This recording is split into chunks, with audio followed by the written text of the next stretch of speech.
Good morning and welcome to the latest Flexible Space Association Workspace Wisdom Webinar. I'm Jane Sartin, the Executive Director of FlexSA, and today we're looking at diversity strategy, and I'm really pleased that we're joined by Dominic, who's the CEO of Cleanology, and Reshma Sheikh, who's the MD of Minority Supplier Development UK, and she can perhaps tell you a little bit more about that when they get started. So as we go through, if you've got any questions, please put them in the chat box, but we'll pick them all up at the end of the presentation. So I am going to leave you with Dominic and Reshma and just get their presentation up on screen. There we go. So I'll hand over to you, Dominic. Great. Thank you very much, Jane. Great to be here this morning and, well, to virtually see you all. I'll do a quick introduction. I'm Dominic, Ponniah, CEO, co-founder of Cleanology. We're a commercial cleaning business and we cover the whole of the UK. With about 1,400 staff and 25 different cities. Reshma, do you want to do a quick intro? Hi, hi, I'm Reshma Sheikh and I'm Managing Director of MSD UK. So it's Minority Supplier Development UK. We work in supplier diversity and we work with businesses like Cleanology and FTSE 100 global companies as well, connecting them together and supporting businesses with their supplier diversity strategies. Brilliant. Thank you, Reshma. So just a bit of an introduction to diversity in the workplace and what that means. So diversity obviously refers to the presence of differences within a given setting. So these are differences which are sometimes visual and maybe sometimes less visual. So can include things like race, ethnicity, gender, age, religion, disability, sexual orientation, and education. And we're going to go into a little bit more about some of those aspects shortly. So just a few stats for you about the FTSE 100. 42.6% of directorships were occupied by women. Ethnic minority board representation is 19%. And only 2% of FTSE 100 businesses actually mentioned LGBTQ in senior roles, which is really quite low. So why is diversity important for a company? Obviously, innovation, creativity, you have different people around the table, different ideas, different viewpoints, and really that makes for a more successful, more productive business. A lot of employee engagement and retention. It's really important to attract the right talent, and people want to work for companies that represent them and their values, and so it's really important from a kind of talent retention and attraction point of view. And from a company reputation point of view, also really important. Lots of these big companies now see EDI as a really important part of their business strategy at a board level, and reputation really matters. And again, increasing your market competitiveness. Oh, we've got a bit of feedback. But really giving you the competitive edge against your competition, all of those things, in the mix, makes you a more forward-thinking, more progressive business, which is obviously helping to win new business as well. And then financial performance. And then just lastly on financial performance, statistically, actually diversity leads to better business decisions. And actually stronger financial results. And there's a proven stats, and I'm sure Reshma might want to add to that. Yeah, so whilst Dominic is talking, is discussing diversity inclusivity within his workforce, within the workforce and benefits of that, it also is extremely important that you have diversity inclusivity externally within your supply chain. Statistics prove that those that have a diverse supply chain, as well as a diverse workforce, offer a lot more resilience than the creativity you get from that diversity, the innovation, as well as the competitiveness. So there was a recent McKinsey report even said that the companies that do have these active strategies increase turnover. So it makes business sense. This is a business imperative. This isn't something that's tokenism. This isn't something that is just the right thing to do. It actually makes commercial sense. Yeah, absolutely, Reshma. And having different voices, different viewpoints, different perspectives around the table of decision making is so important. And that actually goes right through the business, not just at a board level, but your entire business should be diverse. And we'll talk about more about some of those aspects of diversity, because quite often people maybe think about one particular thing. It might be sexual orientation or ethnicity, but actually it's much broader than that. So, diversity versus inclusion. So, just put simply, diversity is about what makes up your workforce, essentially, and inclusion is really about how you engage your workforce and creating that work environment that makes a great place for all employees to thrive and participate. So just to talk about some of the benefits of workplace diversity. Obviously, we're all focused on top line and bottom line, but it is obviously broader than that. But enhancing innovation is really important, because you do bring different perspectives, and you want lots of different ideas and different backgrounds. Obviously, bring that. And obviously, satisfied workforce means employee performance and engagement is much higher, and also more job satisfaction, which ultimately makes for a better, happier business and better results. Decision making, again, same thing. Diverse teams make for better, more balanced decisions, better informed, different viewpoints. Reshma, you referenced McKinsey & Company a minute ago. Again, financial performance, strong diversity, 27 more times likely to outperform those with non-diverse board members. I mean, you can't really ignore that statistic.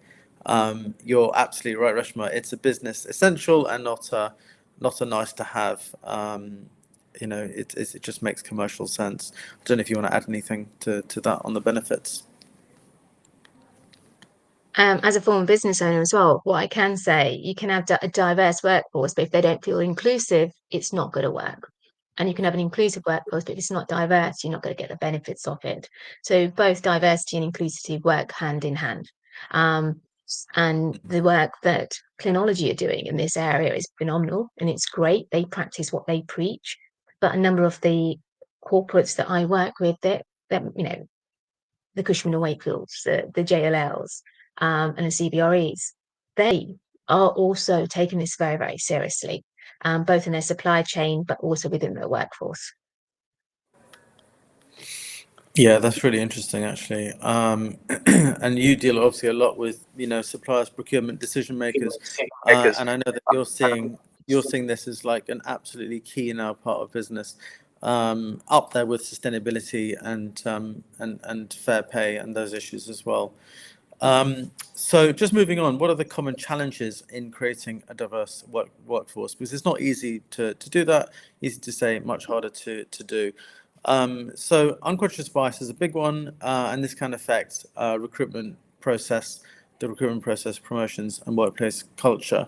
So unconscious bias, just to cover this off, can affect how a person might think about something depending on their own life experiences, and sometimes they have beliefs and views about other people that might not be right or reasonable, which is known as unconscious bias. It's something that is quite prevalent, and it's something that is is quite natural and quite understandable, but it's something that does need to be overcome. There is also obviously resistance to change. I think people don't like change naturally, so change is always a challenging one to overcome for employees and for businesses. Lack of representation, obviously, if you're starting off with a low lack of representation of different groups, then that can also be a challenge to even just to get going. Communication barriers, obviously a big one. Obvious point, but again, it is a challenge. And again, leadership is a big one. There are some businesses that maybe aren't very diverse and don't particularly feel it's an important thing for them or their business, but actually it does need to be led from the top and work its way through the business. And tokenism also really important, because you don't want to just, it's like if you're talking about sustainability, you buy one electric vehicle and suddenly you're a green business. You know, tokenism is a really important one. You really have to do what you're saying, and making sure that you're having impact and making a difference, not just, you know, one gimmick in your business is not going to cut it. And then measurement is really important, because you really need to measure where you're at, and most people are at a point, and then look at where you are going to, and to try and hold yourself as a business to account. Did you want to add anything? Yeah, I was just saying it's quite interesting when you were going through the points about the challenges. Actually, those challenges that you as businesses face internally are exactly or very similar to the challenges faced when you're looking for diverse suppliers as well. That naturally, we always have an affinity bias. We go and buy from people that are similar to us without even realizing. That's the same with recruitment. The resistance from change, yes, high risk. We're all worried about making and choosing somebody or a supplier that may not perform. So there is that fear. The communication and understanding business, or even finding the right businesses and diverse businesses, is difficult. And yeah, the tokenism. You're there, you win the work because you are the best person. Dominic is a certified, Cleanology are a certified ethnic minority business within our network. They work already with a lot of our global corporates, and these businesses choose Dominic and give him an opportunity because when he puts in his submissions, he is the most favourable. And that's the bit that dispels. Now, we wouldn't be talking about this if not less than 1% of corporate spend goes to ethnic minority businesses.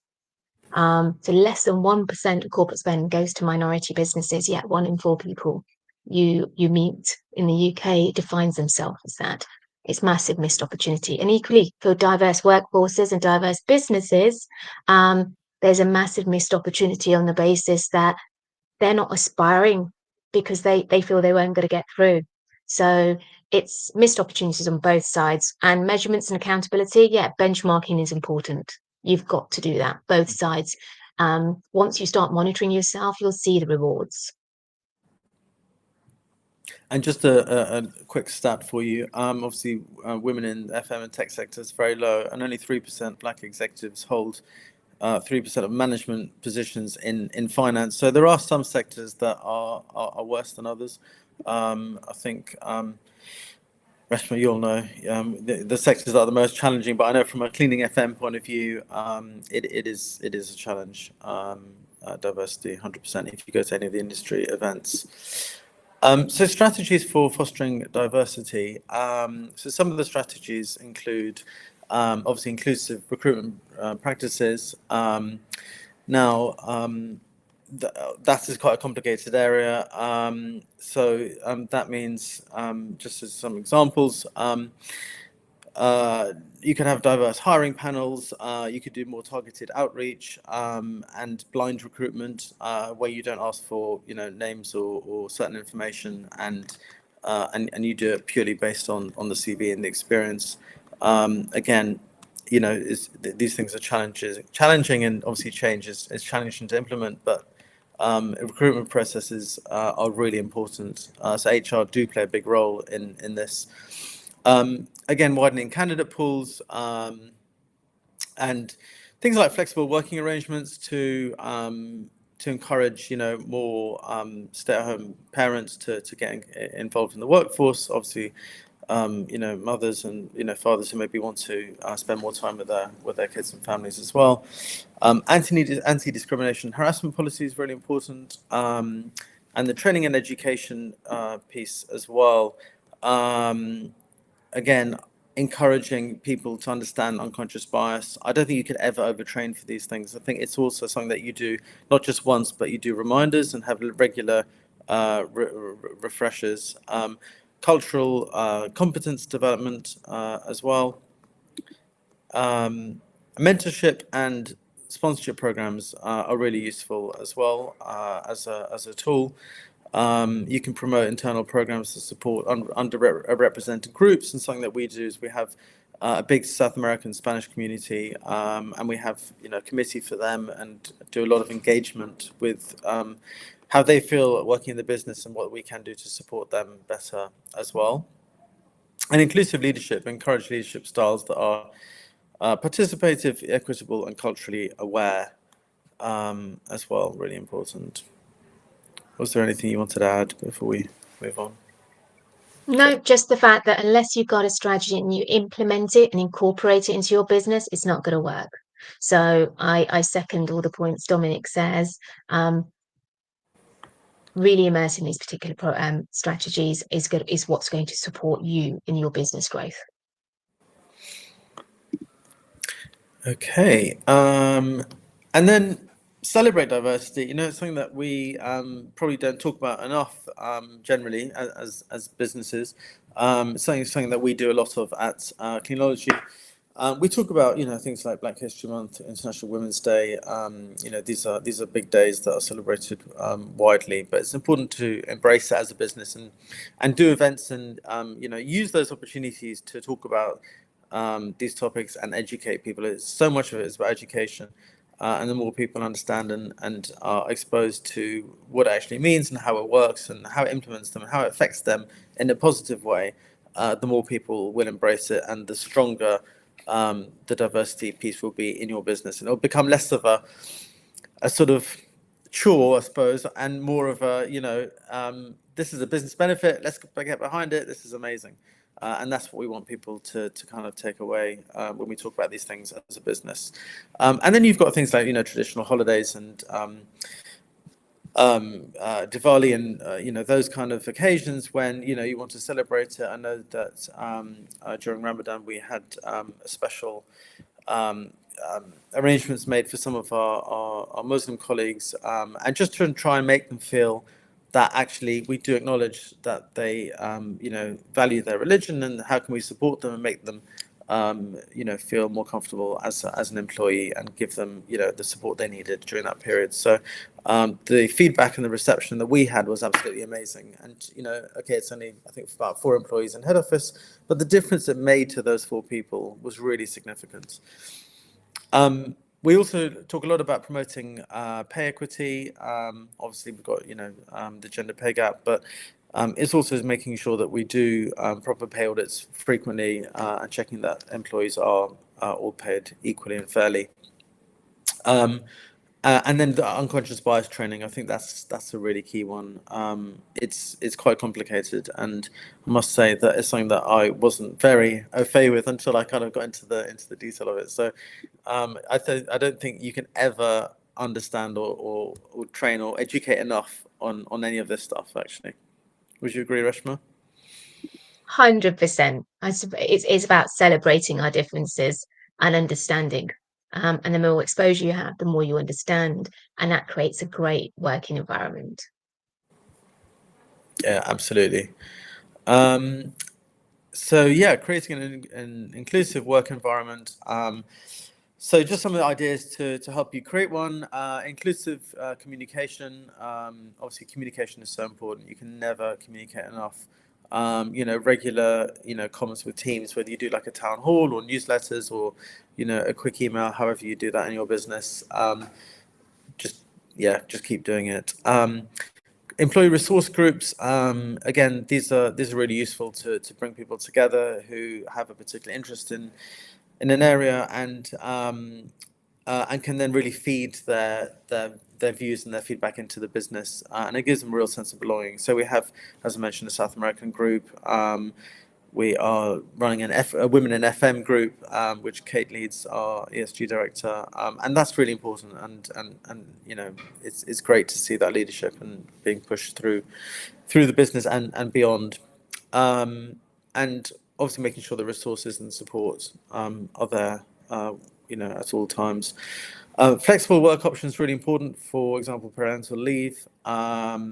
Again, I think this is something that most businesses are getting better at without being pushed necessarily by government, but actually being able to recognise that if you don't, you're going to lose talent, and if you don't, you're going to have a worse business for it.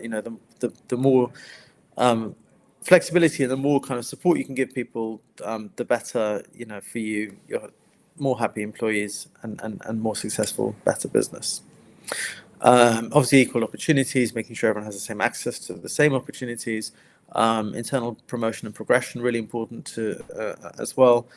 And then workplace safety, zero tolerance to certain things, which, to discrimination and to calling out any harassment and any behaviour that is not suitable. And I think that's also a really important part, is to say what we accept, what we expect, but also what we don't tolerate. And unfortunately, it does still happen. I have to say it's very rare, but it does still happen. But it's really important, don't you think, Reshma, to call that out? Oh, 100%. That's the only way you're going to be able to deal with root causes. Equally, when you think about your supplier diversity strategies, think about those barriers. Why aren't you attracting minority or SME suppliers? Think about your payment terms. Think about your insurance provisions. There are many reasons, and also tap into organisations like us. We're here to support you on that journey. So, yeah, I completely agree with you, Dominic.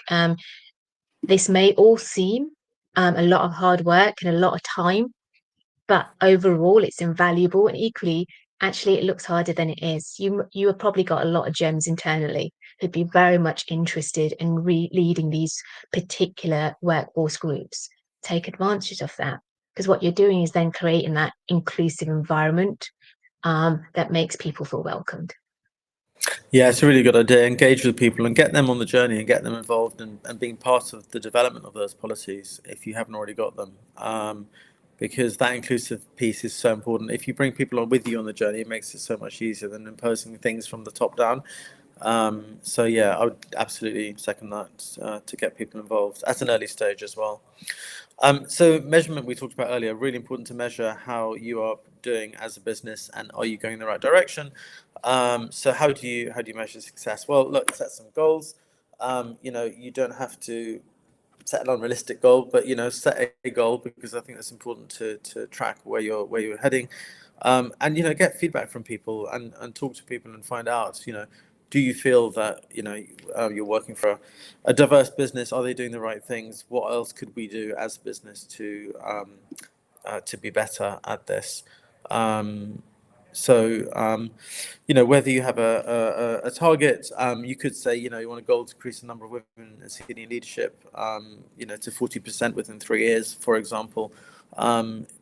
Whatever is important to you or your business, set measurements. So I think that's really important. Are there any measurements typically that you would see, Reshma, from your members that they use? Oh yes, 100%. My attitude is, unless you set it as a KPI, it's not going to happen. In order to be successful, you've got to put it, immerse it into your organization. The most successful diversity strategies and even the supplier diversity strategies are the ones that are connected to KPIs. So what we offer are data scrubs. So when we onboard any corporate or public sector organization, we look at who they're currently already working with, and then regular annual benchmarking, so you can see how well you're doing compared to your peers. Unless you track this, you're not going to be able to see the difference you're making. You won't appreciate the bottom line. And setting these targets is the first step. It focuses people's minds. It dispels, once you're told you have to do something, you'll dispel more misconceptions when people see the statistics. That's quite powerful internally. And even if you perceive yourself as being low and not doing very well in this area, it's still important to start somewhere, is what I would say. Just get on the journey, and make a start. Small steps, that's all they say. Small steps, yeah, exactly.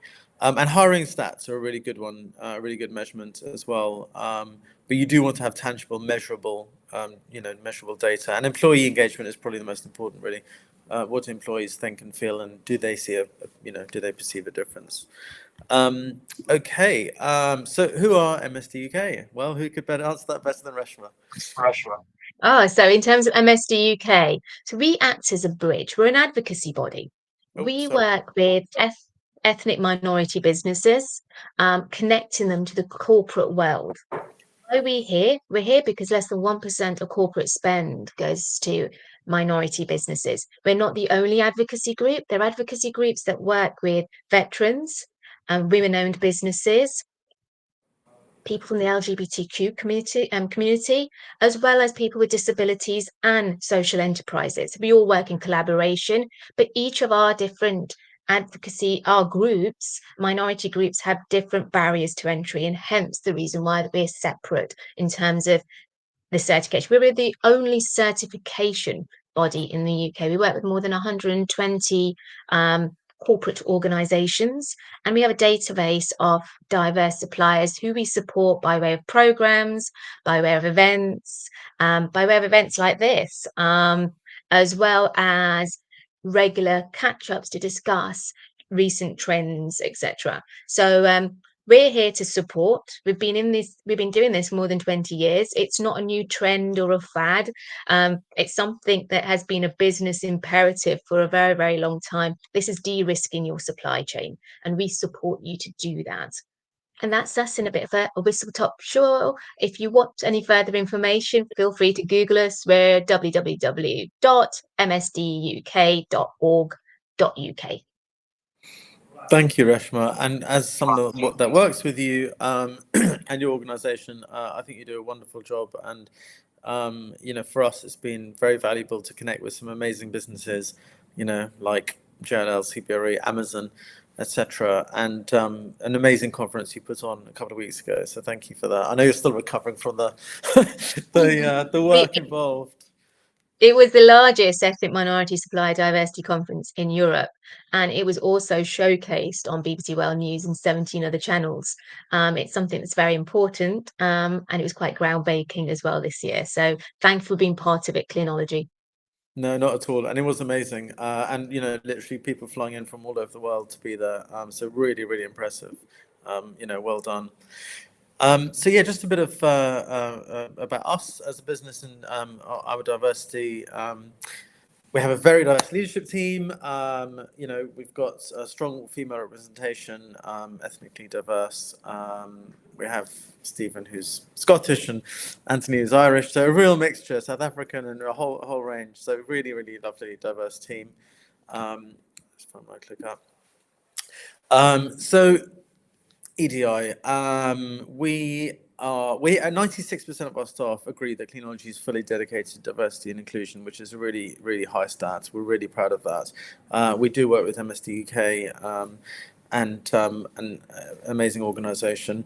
Neurodiversity is also a big piece that we are doing a lot more work on at the moment. So 80.76% of our staff believe that Cleanology promotes diversity and inclusion in relation to neurodiversity, which is great. And 88% feel comfortable discussing those topics in the workplace. So we do try and approach it with an inclusivity and a feeling that it's a safe space to be able to communicate and talk, which is really important. We do also work with some prison leavers. So myself and a couple of my colleagues have been to Brixton Prison and worked with some prisoners and now ex-prisoners and getting them ready for the world of work, helping them, mentoring them, helping them with their CV and preparation. And that's a really important part of what we do. We also do work with some veterans, but prisoners is a bit more of a challenging one, but something that we feel is very important. And also just another talent pool that is underutilized as well. We have a very diverse business in terms of countries. We have 34 different countries represented in our cleaning teams. Head office is 20. And you go into the office any one day and there's multiple languages being spoken, which is lovely. We have a very high female representation in leadership and indeed across the business as well. So just some of our initiatives, which we're happy to, to talk about with anyone one-to-one who's on the call, if you wanted to pick up later. But yeah, obviously, leadership team, we have a diverse DEI committee. So We have a small team that kind of look at these things and come up with new ideas and overseeing our efforts and monitoring and measuring what we do. And it's important to have engagement from people, not just in leadership positions, but throughout the business on that.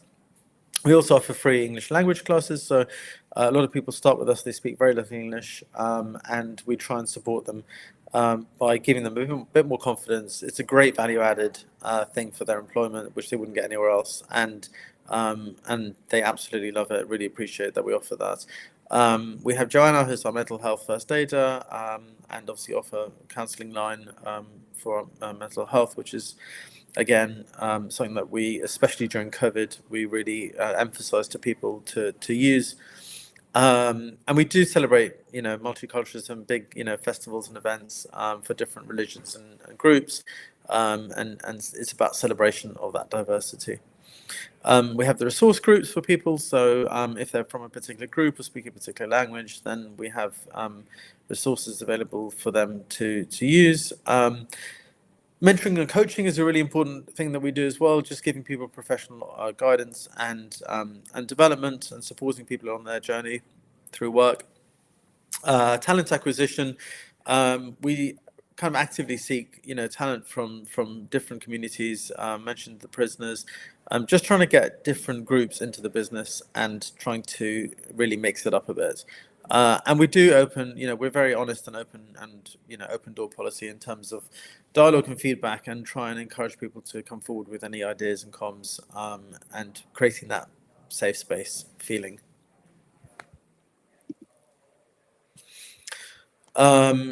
Ultimately, we have a retention rate of 94%, which exceeds the industry average of 79, UK general average of 89. So that's something that we're very proud of. 15% of our employees identify as LGBTQ, which is really, really quite high. And that's really, really brilliant. It's something we really celebrate, that people feel that they want to come and work for us as a business. 99% of our staff now get the real living wage. Next year, that will be 100, from 18% in 2017.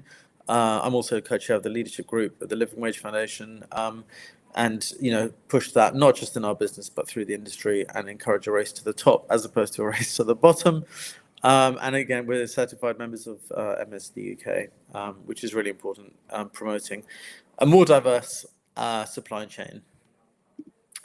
And then just a couple of testimonials from some of our team. Jade, who started with us 15 years ago, as our office temp, and 15 years later, she's on the board team and HR director. And an amazing professional, and has really grown with the business. And then we've got Joanna, who looks after our mental health support, Claudio, who leads our neurodiversity, and then Miguel, who's part of our LGBTQ plus group. And that's it. I think we just about finished on time, and a couple of minutes left for questions. Okay, thank you very much. So I just asked, maybe you go on mute. I think we seem to be having some feedback problems today. Thank you. So you've packed an awful lot into there. So thank you very much. I think, if anyone has got any last minute questions, do. I think the one thing I would ask is, I can see we've got a couple of people watching at the moment who are from very small businesses. Would you have any particular advice for them on things that they could prioritise if there's an area that they're keen to do more on, but the reality is they don't have the resources or the numbers of people to be able to do everything you've described? What would be the priority for them?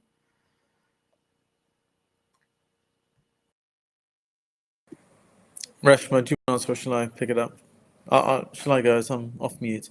Yeah, you can talk from your experience, then I'll add my bit. Okay, brilliant. I mean, I would say start somewhere. I think the recruitment piece and getting the right people into the business is probably the most important if you're small. Obviously, you can't have a DEI committee, etc. maybe, but I think just the recruitment piece that we talked about is really important, and the diversity of that. Obviously, you can have policies, and I think you should have policies and ambitions as a business, and and a message to say this is what we're like as a business. Because even if you are smaller, you're going to be growing. And it's about having the right messaging, I think, at that point, as opposed to having lots of committees and people doing stuff. It's about what are we as a business, who do we represent, what do we represent, and yeah, being an employer of choice. It's about moving that needle just a little bit. So whenever you have any actions, governance is important as a small business, and so is compliance. It's that foundation that's going to help you grow. So thinking about all these measures as you grow and setting that foundation strongly now in terms of your practices will only elevate and actually escalate your growth in the long term. So just be mindful, think, and be careful of the infinity bias that all of us have, including me.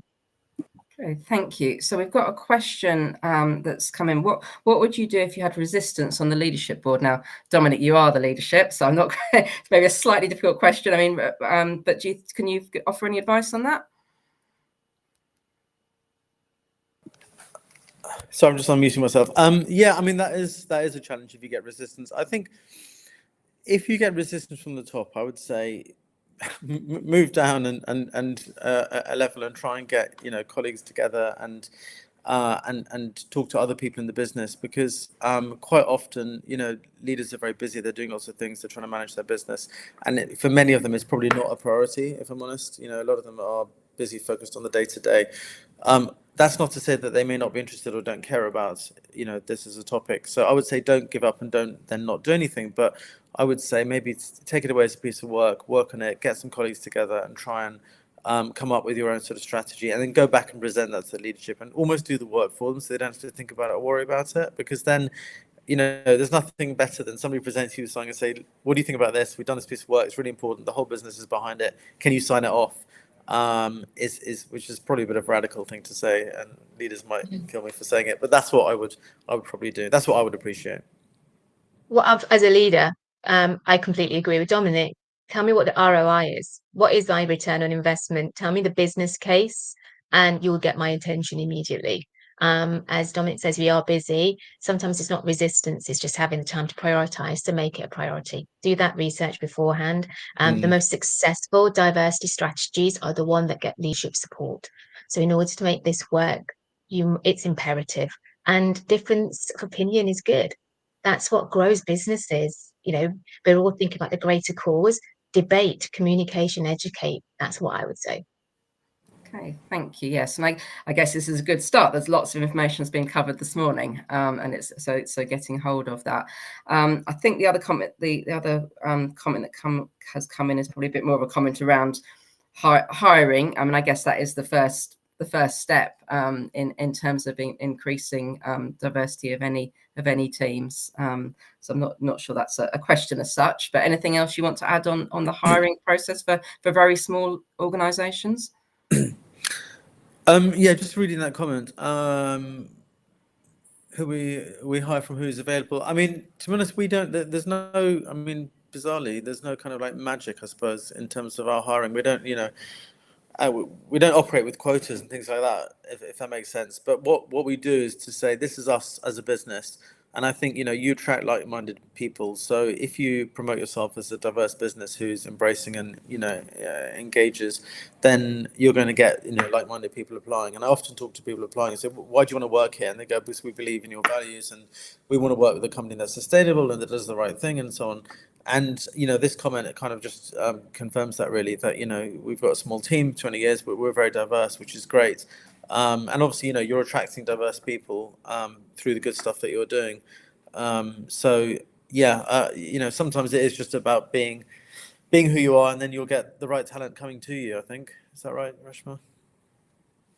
100%. I always found I had a very I was in the similar industry to you, Dominic, very male dominated, and there wasn't many women in this particular industry that I was working in. That said, I never had any difficulties in attracting a diverse workforce. In fact, I had a very heavy female leadership board. So I think you attract what you sow. And it's great that you've been able to attract a diverse businesses. I think a number of factors. And I think what we're saying is it's not about deliberately, it's about ensuring that you're not creating inadvertently barriers. Yeah. And inadvertently excluding a massive pool of people or a massive pool of suppliers that you normally wouldn't tap into. That's what this is about. Yeah, that's absolutely spot on. You know, ultimately we all want the best people in our business, and if you narrow those pools, you're going to get those those people from a narrow pool. If you widen the pool, you're going to get more, you know, more breadth of talent. So yeah, 100% agree. Okay, well, thank you very much. We've got through an awful lot there. We'll make this recording available on our YouTube channel. So if there's information that people think, oh, I can't remember exactly the details, they can go back through it. I'm thinking you'll probably be okay with us sharing the presentation if anybody wants it. Yeah, I think so. That's fine. Yeah. Okay, Sure. thank you. Just to share that our next Workspace Wisdom webinar is going to be on the topic of cybersecurity, so a very different subject again, with WaveNet Connected's ethical hacker. So I think that's going to be an interesting one in giving us an insight into things that we perhaps should be worrying a bit more about. And that's on the 16th of October. And the details of that are on our website, so you can book for that now. So finally, thank you very much, Reshma and Dominic, for giving us your time and expertise this morning.